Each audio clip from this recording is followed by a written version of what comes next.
तिहार jail रे भारतीय कैदी को हत्या कला अफगान कैदी। आसंतु जानिबा यार सर्विसेस खबर विषय रे। तिहार जेल परिसर सेंट्रल जेल 3 भितरे जड़े कैदी को हत्या करा जायछि। मृतकर नाम दीपक बोली जना पड़िछि।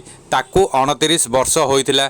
सेहीपरि ताकू हत्या करिथिबा कैदीर नाम अब्दुल बशीर बोली जना पड़िछि। तार बयस 44 वर्ष एवं मूलतः सी अफगानिस्तान बासिंदा। दुई कैदी मध्य खाइबा नहीं विवाद लगी रही। यापर अब्दुल दीपक छाती रे धारुआ अस्त्र रे आक्रमण करथिला। खबर पाइबा मात्रे जेल प्रशासन दीपक को तुरंत हॉस्पिटल रे भर्ती करथिले, किंतु सेतेबेलकु तार मृत्यु हो सारिथिला। दीपक मृत्यु नहीं दीनदयाल उपाध्याय हॉस्पिटल पक्षरु सूचना दी जाइछि। दीपक को 3 नंबर सेंट्रल जेल रे रखा जाइथिला। से दिल्लीर शकरपुर अंचलर 3 नंबर साही बासिंदा थिले। डाक्तरखानार सूचना अनुसार दीपक छाती रे धारुआ अस्त्र रे हत्या करा जाइथिला।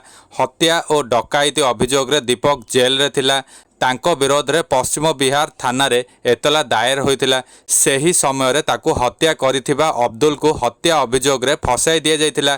तांको विरोध रे लाजपत नगर थाना रे एक मामला रुजु होइछि।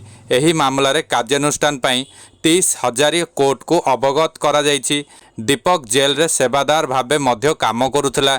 एही कारणरू दीपक और अब्दुल मध्य खाद्य को नहीं विवाद लगी रही। एहापर सुजोग मिलवा मात्रे अब्दुल दीपक को हत्या करिथिला।